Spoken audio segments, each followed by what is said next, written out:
What is up, guys? It's Owen Lewis here, and welcome to Unpopular Opinions EndGame edition. So the first one was Iron Man's death overshadowed Natasha's death. So I mean, honestly, I didn't really think about that until I got this comment from somebody. But I see that like Natasha's death. I mean, she is second Avenger to be recruited. And so I mean, her death was also huge because it was a sacrifice for the Soul Stone. Iron Man's death was gigantic because he started this whole thing out. I mean, I know it's not chronologically the first movie, it's the third in chronological order, but I mean, this was the first movie in this MCU to be in. So, I mean, I do believe, yes, that it did overshadow it, but yeah, I mean, 2 funeral scenes would have been a bit too much, I think, but yeah, let's get on to the next one. Next one I got was from a kid named Arturo in my grade. He claims that Infinity War was better. Here's my opinion on this one. It's more of Infinity War, yes, it was good because it was the part 1. It set everything up for this final battle in EndGame, or this final, just movie of this Infinity Saga with all these 22 films. But Infinity War had a lot, and I mean a lot of slow parts. It was, in Endgame, it was like almost every second something's happening. It's your brain like has to process what's happening, and that could be another thing. Like, there's too much. But honestly, for like these diehard fans of the Marvel and the MCU who have seen these films multiple times, we're used to it. We're used to like seeing so much action to take in. We're just in. So honestly, I don't think Infinity War was better. I think Endgame was definitely better. But, I mean, this is unpopular opinions. Alright, so this next one came from a kid named Alex at my school. He said that it was kind of stupid that a rat was the one who got Ant-Man back. I mean, honestly, it was already a 3-hour movie, so they had to do something to get him out of there. But, yeah, we kind of needed Ant-Man because he was, like, the guy who... I guess you could say that he was the one who saved the universe, but technically you could say the rat saved the universe then. But, I mean, just Ant-Man's character, like who he is, I think it was kind of perfect for a rat to be the one who got him out of the quantum realm. I mean, just for who he is, like this funny dude, it was kind of perfect for that. But I understand that it was like, oh, this rat just literally saved the whole universe. That's so dumb. And then to think about how in Doctor Strange 14,605 different ways they could have won one of them, like, and the one they win had to involve that rat hitting the right button. I don't know what to think of that one, really. Okay, so this next one came from a girl named Sienna. She said that they ruined the Hulk in this film. Yes, I 100% believe it. I mean, before this movie came out, I had the theory that, I've had multiple theories that came true. Like, I thought Cap was going to wield Mjolnir from that one scene in Age of Ultron. Come on, Cap.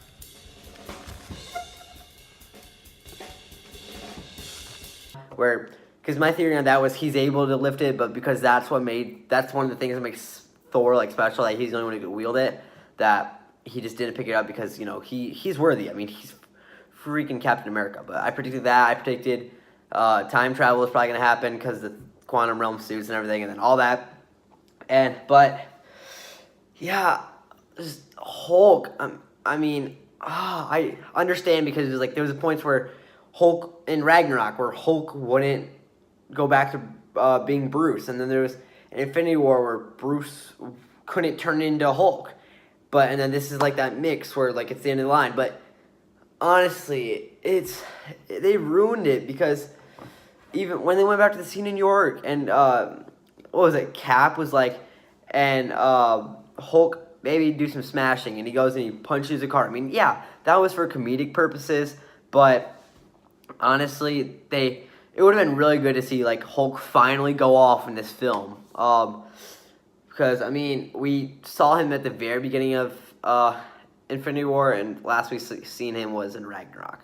So yeah, it's just they really wasted a really good character arc. Yeah. Guys, this one comes from my friend Shane. That he says that time travel was a really cheap way of fixing this problem. I mean, here's the thing. I do believe that, okay, but Thanos did destroy the stones, and that was kind of the only way was to go into another reality. But it was definitely cheap, because the thing I like about Avengers movies is they've got all these brand new ideas that they're coming up with, and like they find their own. The MCU finds their own way, that like inventing their own ways to solve these problems. But time travel, I mean, even when they listed all the references, even like it was just too much. Time travel was, I think, was a cheap way to exploit for the final movie, like the final like OG6 Avengers. I mean, there's obviously going to be, I think there's going to be like some Secret War stuff going on later, because yeah, I think Dark Avengers is going to be a thing too. But basically, yeah, I do think it was cheap, but if it was the only way, then I mean, I think I liked their twist on it where they had to use the quantum realm with the pin particles, but just time travel is, I mean, I don't mind time travel movies. I like them. I think they're cool, but it's not my favorite. I'm, yeah. Okay, guys, this one comes from one of my best friends, Cece. She said that Hawkeye should have been killed instead of Black Widow. So basically, when we were in the theater, I saw it with my friend Shane and my friend Olivia. So we were in there, and when they started talking about time travel, I was like, wait, they got to get the Soul Stone, right? And they're like, yeah. I was like, well, think about it. Because, I mean, during EndGame, everyone in the theater is talking. I'm like, think about it. So they've got to go back. Who knows how many people are going to, was it Vormir? Yeah. And then one of them's got to sacrifice themselves. So we're going to lose an Avenger or just somebody. And so they're like, no, that's not going to happen. And then we see Clint and Natasha go to this planet. I'm like, guys, one of them has to sacrifice himself. And they get there, and then they hear Red Skull having to sacrifice. And I'm like, man. And the thing is, I understand the debate for why Natasha should have lived instead of Clint, because the thing is, Clint has a family. So that's part of the reason. I mean, he has, let's see, 3 kids and a wife.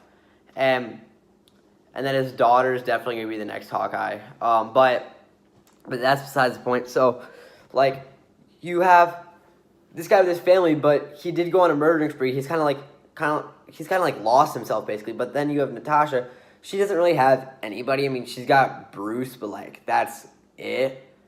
But that kind of went nowhere, to be honest. But Natasha was, like, one of the heart and soul members of this team, I would argue. And then there's going to be the Black Widow movie coming up. And I don't think she's officially dead, because, like, when Captain America went back to Vormir, and he's talking to Red Skull, and he gives his stone back. I mean, one, how weird would it have to have been for Red Skull to be like, this guy literally is the reason I'm here. And then, 2, like, if you're just going to give the stone back and be like, okay, yeah, we've 2 people have died in this process to get this stone, but okay. And the thing with time travel is, this is another reason I didn't like it, is because now you can just go to any reality, pick up that person. Like, because think about it, what if Captain America decided to go back in time and stop Natasha and Clint before they jumped off, and they pulled that Natasha into this reality? Like, that's what they can just do now, and I think that was another reason time travel is really cheap. Okay, guys, that's a video. Thank you for watching. I'll see you in the next one.